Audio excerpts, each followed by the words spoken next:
dan juga tenaga dari Sering membantu Pak, sering membantu.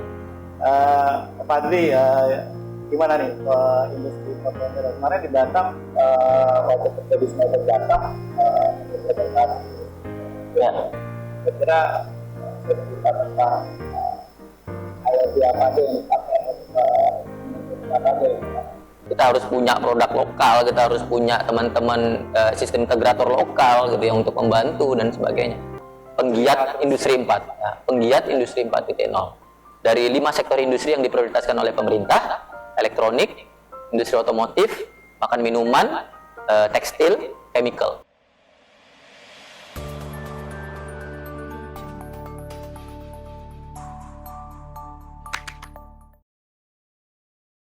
Dengan sekarang kalau kita zaman otomotif kita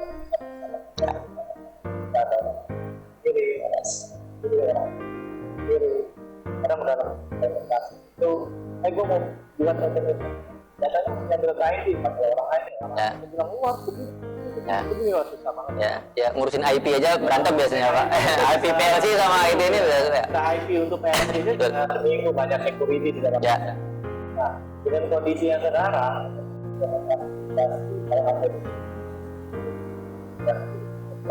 ada terkoneksi di antara kami terhubung. Betul. Gimana ngelihatnya sekarang? Itu menarik Pak Idam. Pertanyaannya ini nih, kalau saya bilang nih pertanyaan kunci Pak.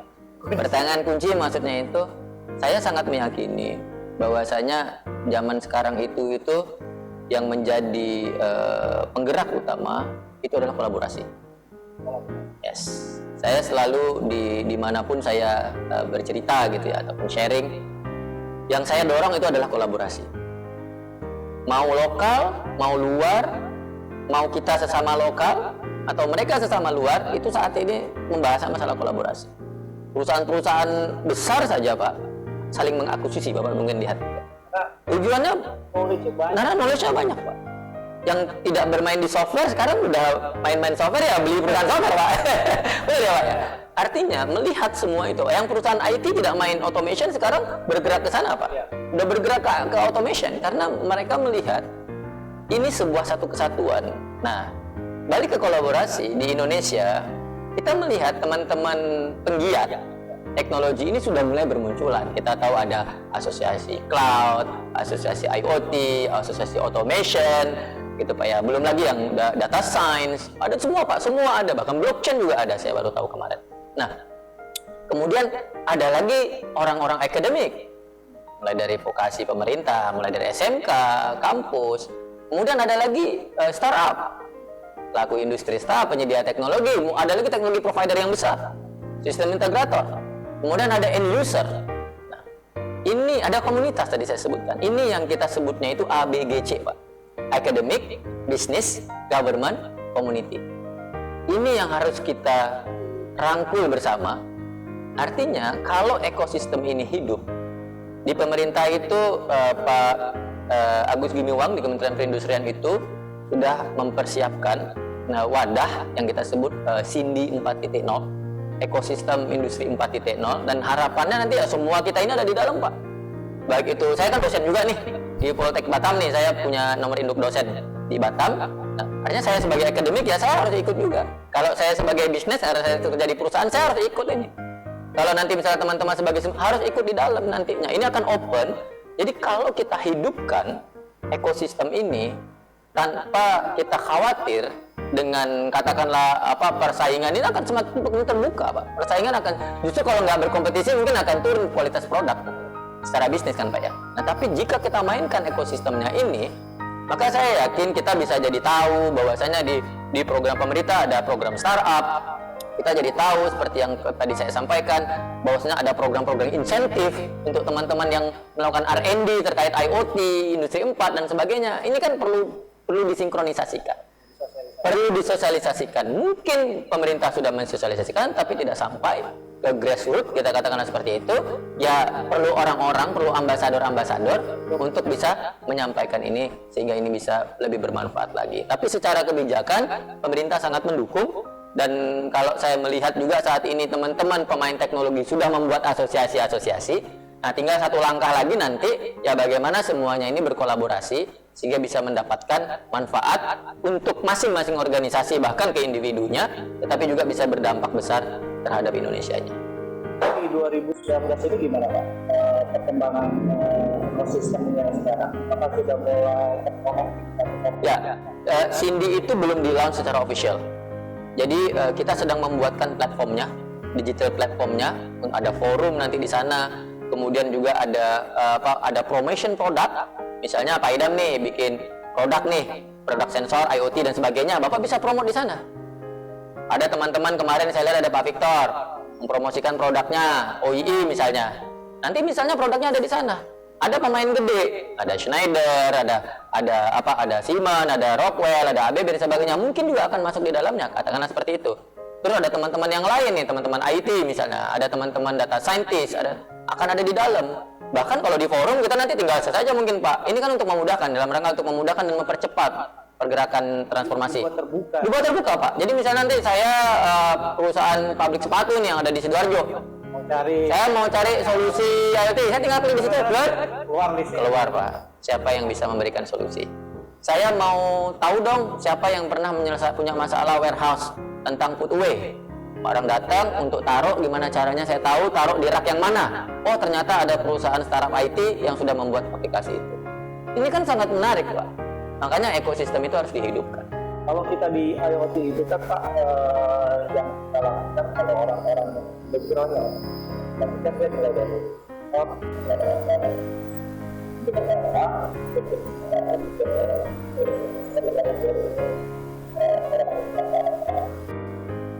umumnya orang sehingga sekarang pada saat dia mengembangkan IoT itulah beberapa kompetensi orang yang katanya tidak tersambung sekarang mulai tersambung ya. Tapi orang automation udah mulai kerja dengan orang IT, ya. IT bekerja dengan orang data scientist ya. Segala macam. Tapi pada praktek ya sulit sekali banyak nih teman-teman ya ceritanya seperti itu ya. Nah, gimana kebijakan ada nggak berita gimana cara gulungnya itu ya menarik ini gitu. Pertanyaan Pak mirip Pak kalau asosiasi ini gulung ya. Ini kan orang-orang yang dunianya beda-beda. Betul sekali, benar Bapak benar. Kalau saya itu berangkatnya dari value menyebutnya itu berangkat dari karena ini terjadi pada saat kami melakukan transformasi digital di Schneider Batam. Kita juga punya orang IT, kita punya mesin yang sudah 10 tahun, Windows-nya nggak bisa diupdate. Kalau saya upgrade sistemnya semua problem, tetapi mereka bilang ini semua harus terkonek. Kalau tidak terkonek nanti mesin ini harus di stop, production marah, orang IT nggak punya solusi kan kacau. Orang automation tetap dengan egonya, orang IT tetap dengan egonya harus cyber security. Ini bagaimana nih ceritanya? Satu Pak, ini contoh sederhana. Siapa yang mau ngerjain? Apa masalah? Apa solusinya? Ya gitu Pak. Nah, kalau kita berpikir sebagai leader gitu ya, makanya ada yang disebut itu digital leadership. Jadi sekarang itu memang digital mindset itu mana-mana Pak. Artinya semua udah mulai digital lah ngomongnya. Gitu. Termasuk leadershipnya harus berpikir digital gitu loh. Artinya dalam artian kalau tadi bahasa sederhananya untuk menjawab pertanyaan Bapak adalah value. Setiap orang itu harus tetap diberikan apa value-nya buat mereka. Kalau tidak, nggak involve Pak, nggak ikut Pak. Artinya keterlibatan, apa manfaatnya buat mereka. Dan tidak boleh lagi satu sama lain ini hanya satu ego sektoral masing-masing saja. Automation bilang, oh, ini harus kayak gini, kami nggak mau, biar usahanya di IT saja. Orang IT bilang, jangan saya, kamu yang rubah IP-mu. Karena IP-nya standar ini sudah di sini nih. Kan sebenarnya kan bisa bikin apa namanya ini virtual IP katakan situ, atau bisa dibikin virtual network sendiri. Banyak solusi Pak sekarang, makanya saya bilang tadi teknologi itu sebagai enabler. Tinggal bagaimana kita cepat, giat gitu ya, aktif dan melihat apa perubahan terbaru sekarang untuk mengatasi masalah itu. Kalau kita di level kita saja merasa itu ada problem, apalagi di level global, karena masalah itu pasti muncul juga di level global. Dan pasti banyak orang sudah memikirkan, dan pasti orang-orang sudah memberikan solusinya. Nah ini sebenarnya kecepatan adopsi teknologi, kecepatan adopsi pengetahuan dan sebagainya. Tapi kalau berangkat dari yang tadi Bapak sampaikan, saya ketemu banyak perusahaan yang bertransformasi. Lucu Pak, ada yang leader transformation digitalnya itu teman-teman IT, Nanti basisnya seperti apa, ini trennya, treatmentnya beda. Kalau yang leadernya itu orang otomasi. Lagi ceritanya. Ya beda nih Pak. Tapi kalau saya memberikan pendapat ke teman-teman itu, saya bilangnya seperti ini. Mau leadernya orang HR sekalipun, nggak ada masalah. Pada saat kita membahas transformasi digital, bukan project automation, bukan project IT. Ini adalah transformation digital.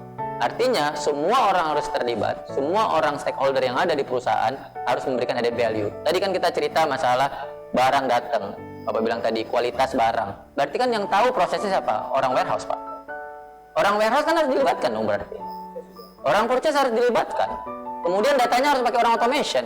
Lempar datanya ke SAP, orang IT. Artinya kalau kita menyebut transformasi digital, tidak akan mendapatkan hasil jika ini standalone. Makanya memang, tetapi tetap harus diingat tadi, value-nya apa? Oh, buat tim IT, mereka bilang, oh lebih mudah ya sekarang ya. Makanya pada saat membangun arsitekturnya Pak, transformasi digital nih Pak ya kita nyebutnya, ataupun kita mau bilang IoT lah katakanlah. Pada saat kita membangun arsitektur infrastrukturnya itu harus dibicarakan bersama. Karena kalau tidak nanti main tempel-tempel saja, main tarik-tarik saja, orang IT marah nanti. Dia bilang ini nggak comply dengan cyber security, nggak ada firewall-nya dan sebagainya. Oke.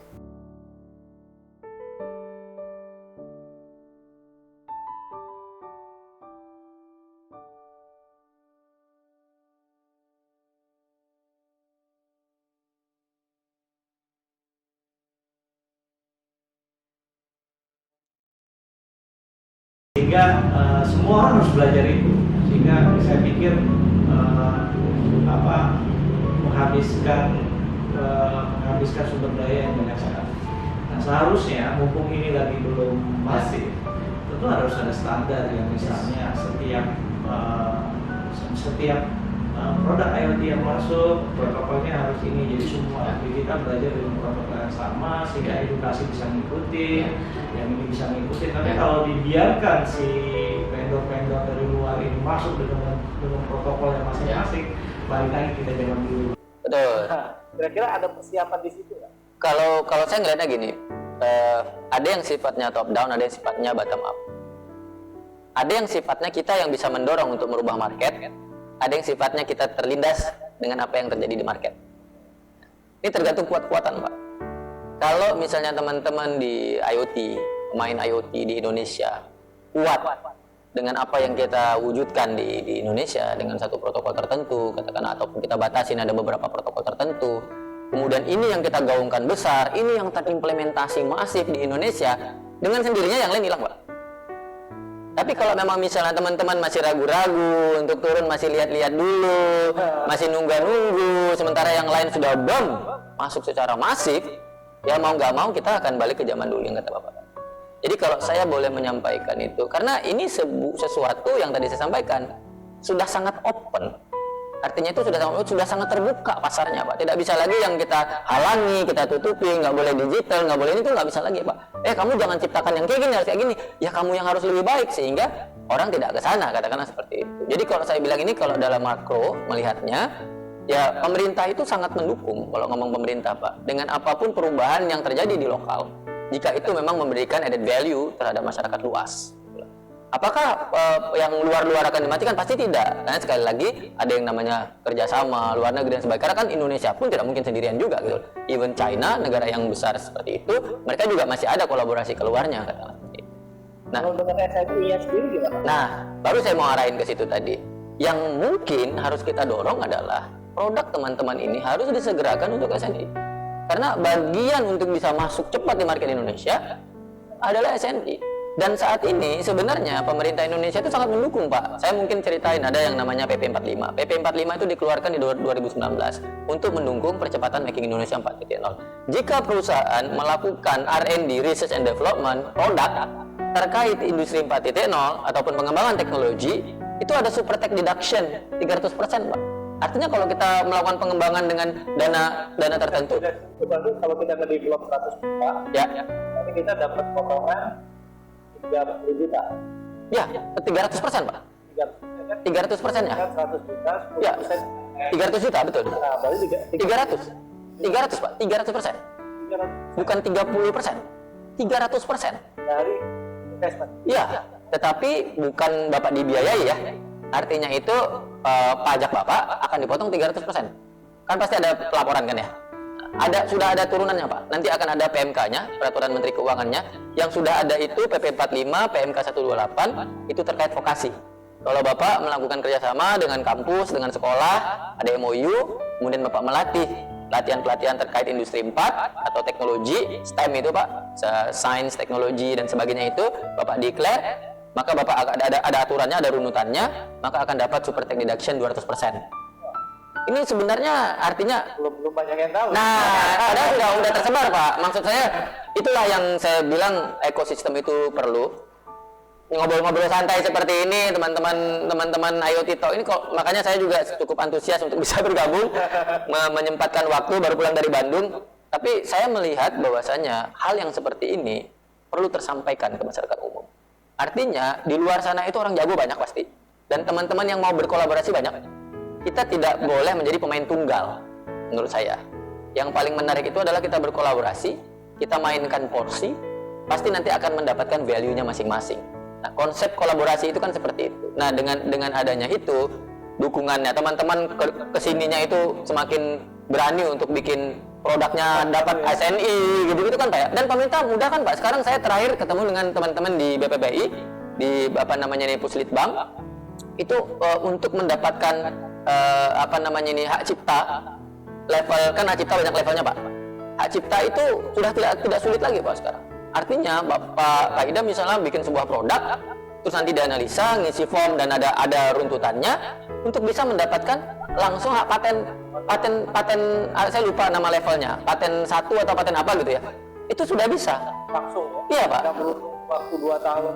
Sekarang sangat dipermudah Pak. Kenapa? Sekali lagi tadi, sekarang sebenarnya apapun negaranya itu sangat akan mendukung ya, perekonomian lokalnya itu meningkat.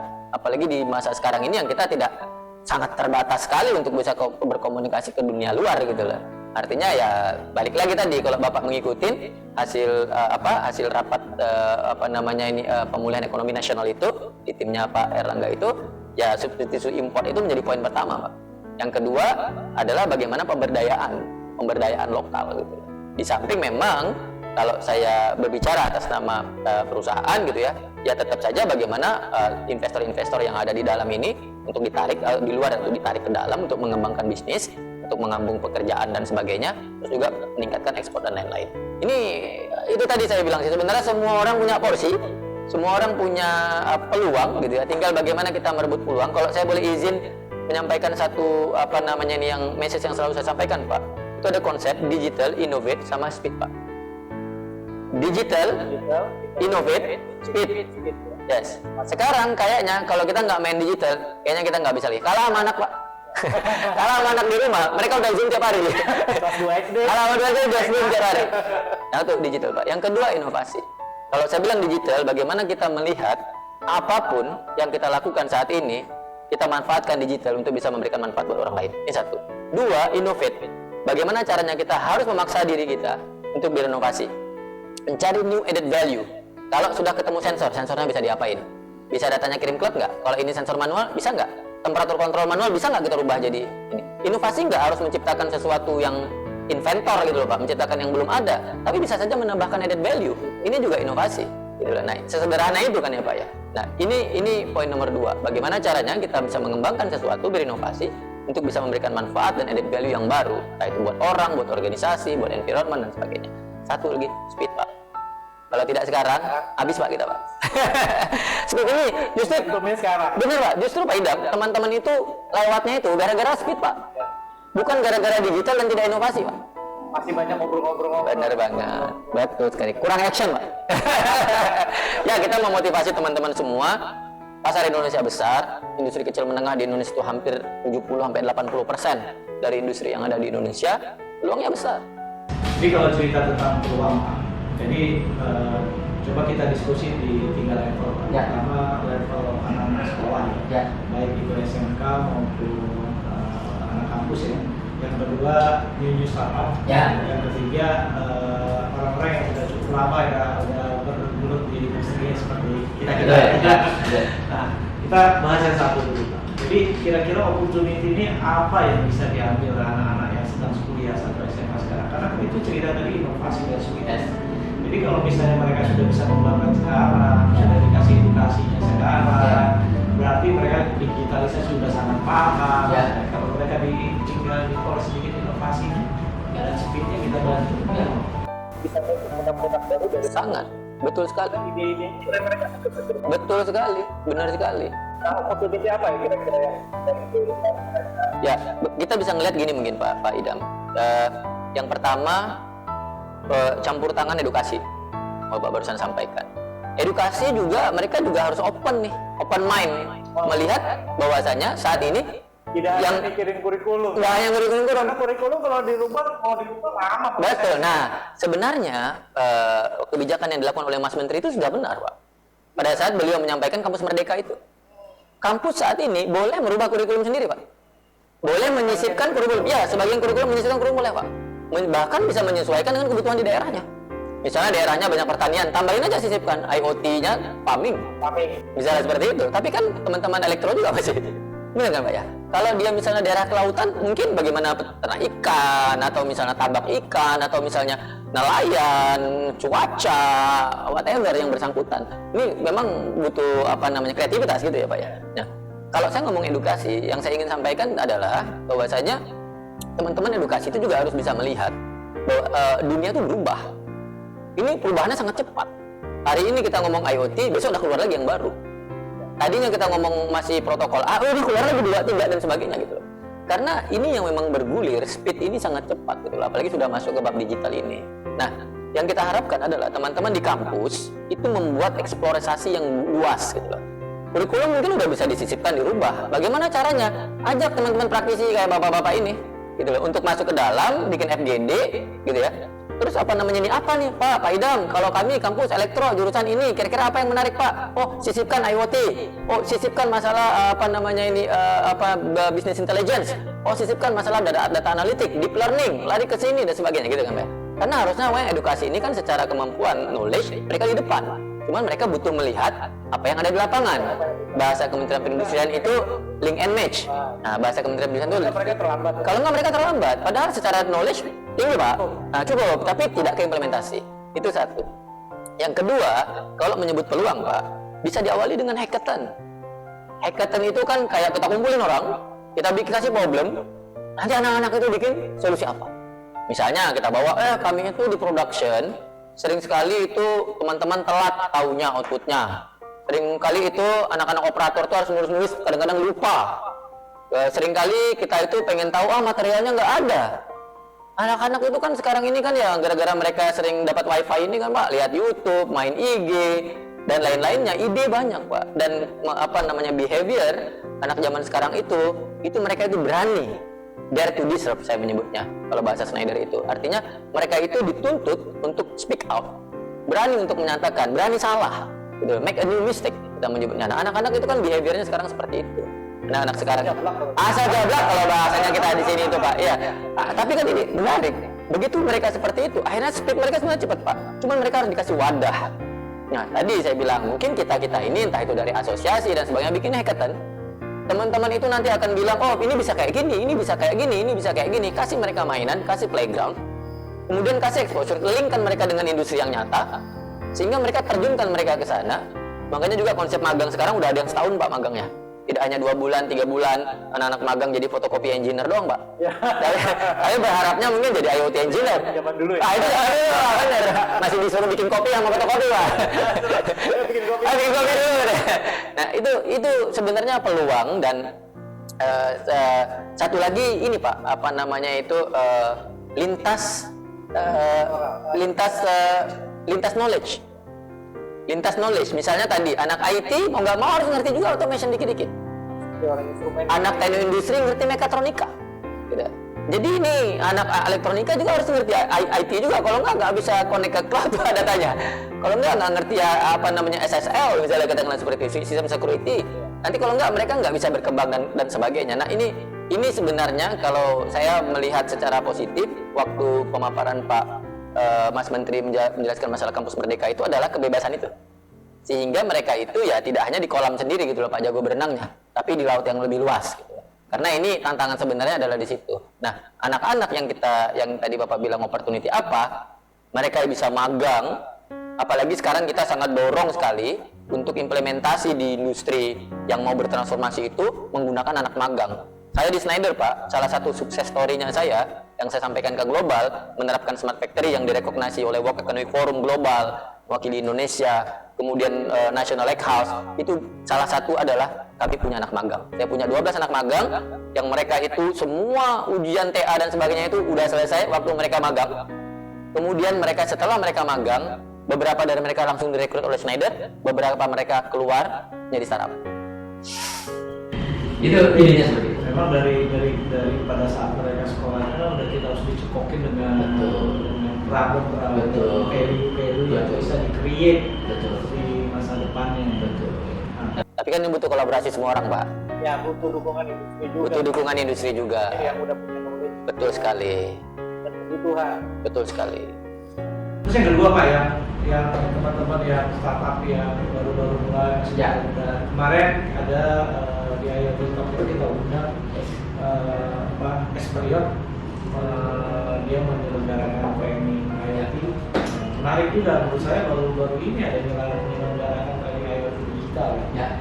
hanya melalui online tentang IoT. Jadi startup ini saya lihat cukup menarik, cuman masalahnya untuk link ke industrinya juga mereka sulit sekali ya sepertinya ya. Ya. Apa opportunity mereka Oke. untuk masuk ke situ? Ya, makanya tadi saya sangat berharap asosiasi itu menjadi wadah.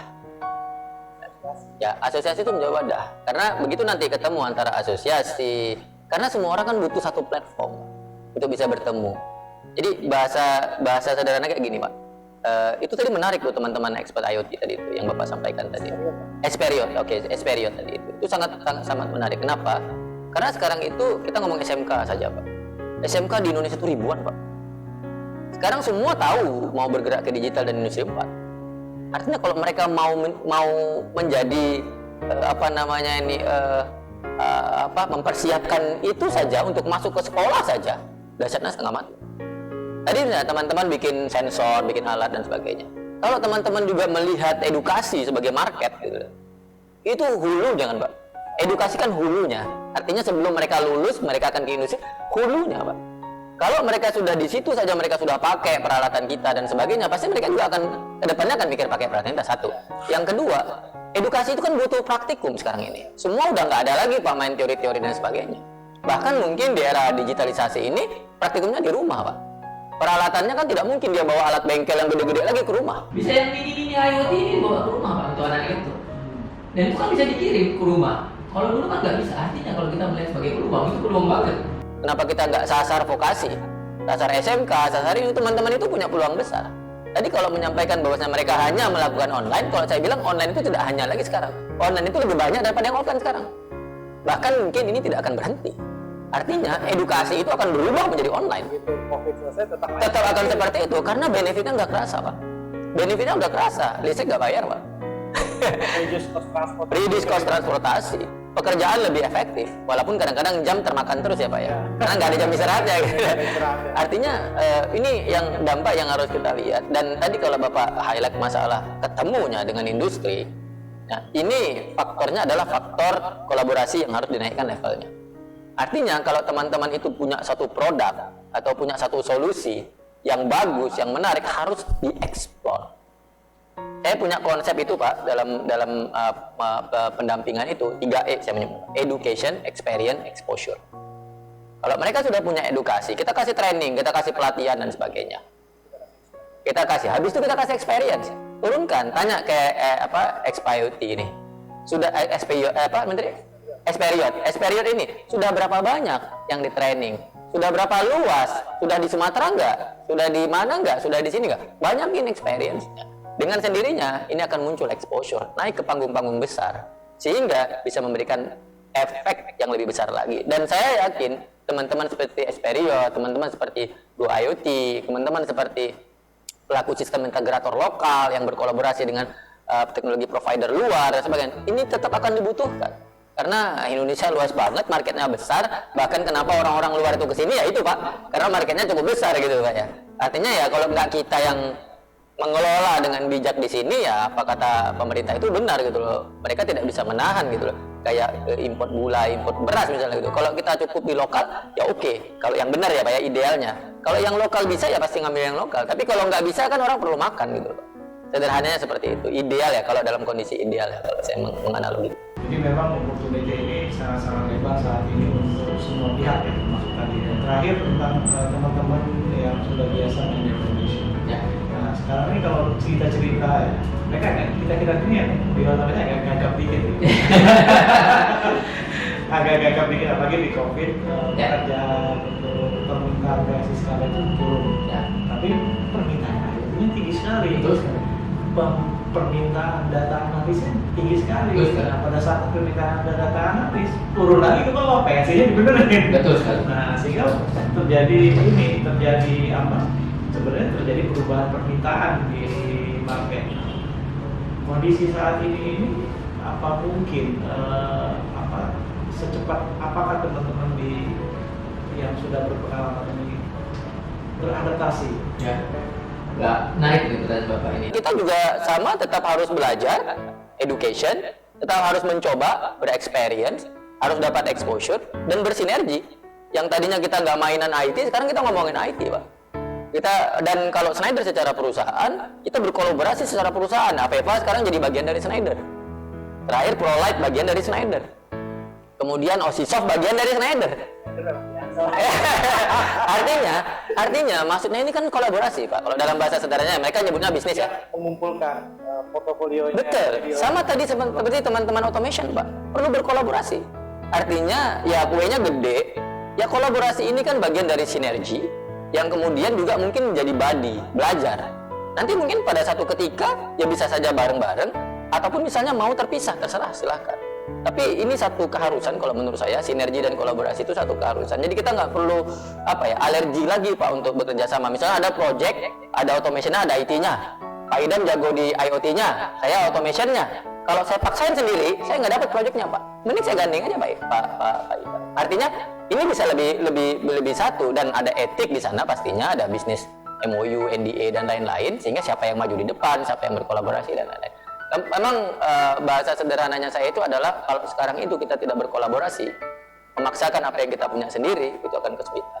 Nah, satu poin terakhir Pak, karena Bapak tadi menyebutnya teman-teman yang main di automation, saya sangat menyarankan, itu kalau kita membahas masalah digital itu, kita ngomongnya dari yang di atas Pak, bukan dari yang di bawah. Jangan ngomong dari PLC, dari ngomong di atasnya. Di atas ini terserah, kalau misalnya MES boleh, kalau misalnya SCADA boleh, ngomong di atasnya. Karena begitu dia ngomong MES, pasti dia butuh PLC. Begitu dia ngomong PLC, pasti dia butuh sensor dan IoT. Jadi ngomongnya tuh harus seperti Tapi ngomongnya harus di value-nya dulu ya. pasti. Ya kalau value itu pasti, itu hal yang mutlak karena drivernya tetap bisnis. Tetapi kalau kita ngomong teknis, nah mereka harus kalau mengajak ke arah digital, yang ngomongnya dari atas jangan dari bawah. Karena beberapa kali pengalaman saya datang ke pabrik untuk diskusi, saya melihat hanya fokusnya ke MES, jadi enterprise sistemnya yang diperbaiki untuk dikonekkan ke ERP sistemnya seperti yang ada sekarang.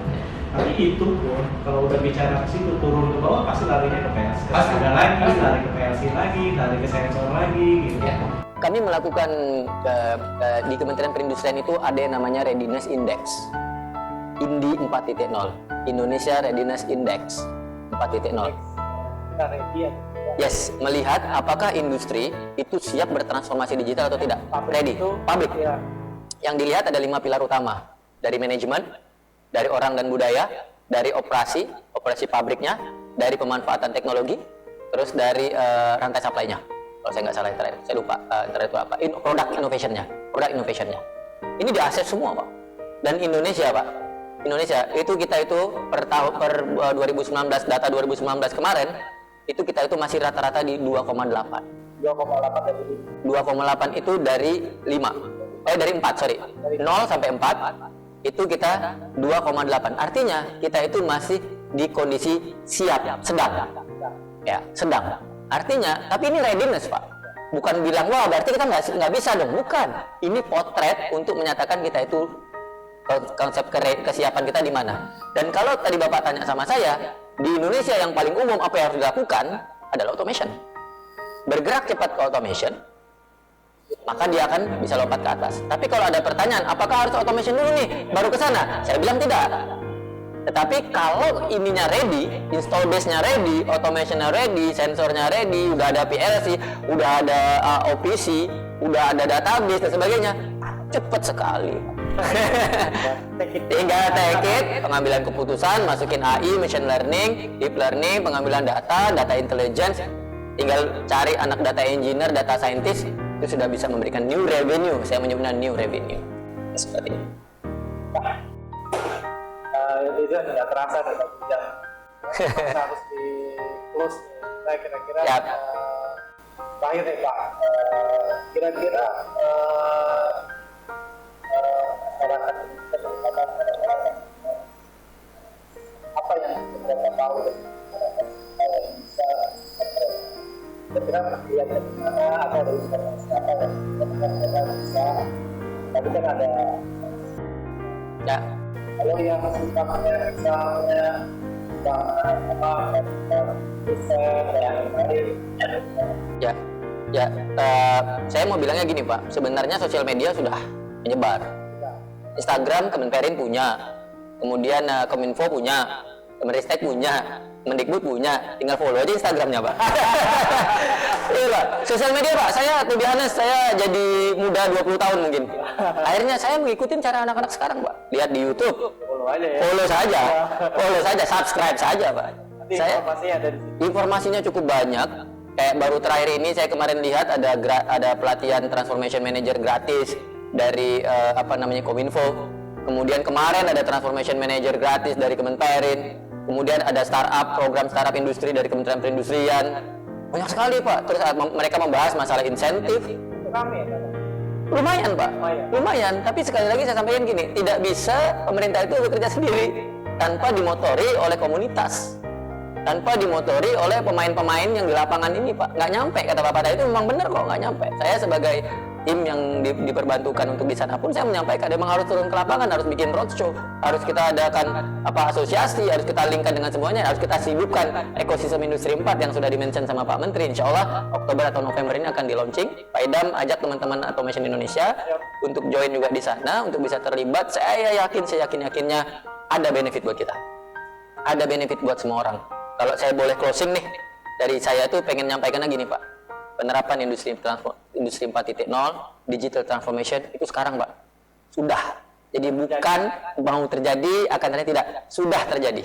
Dan sudah banyak mulai dari industri besar, industri kecil sudah ada yang mengimplementasikan IoT. Cuman belum masif, tapi sudah ada.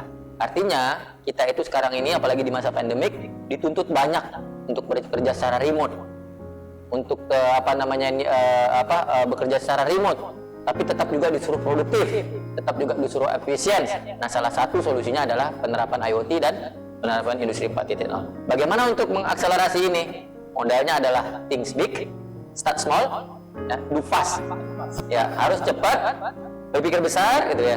Terus berpikir cepat, melakukan cepat, dan satu poin terakhir ini, kolaborasi. Jadi kita nggak boleh lagi kayaknya pakai ego sendiri. Ya harus tetap berkolaborasi supaya terlalu lama Pak, tidak penting Pak. Kalau menurut saya tidak penting. Saya sekarang tahu nih Bapak punya solusi kayak gini, Bapak punya produk kayak gini. Kalau ada yang butuh, kalau memang di level itu dan itu yang paling cocok, kenapa tidak? Katakanlah seperti itu. Kolaborasi itu penting. Mudah-mudahan bisa memberikan manfaat yang terbaik buat Indonesia. Oke, Pak Patri, terima kasih banyak. Makasih banyak Pak Idam. Mudah-mudahan terakhir teman-teman ya.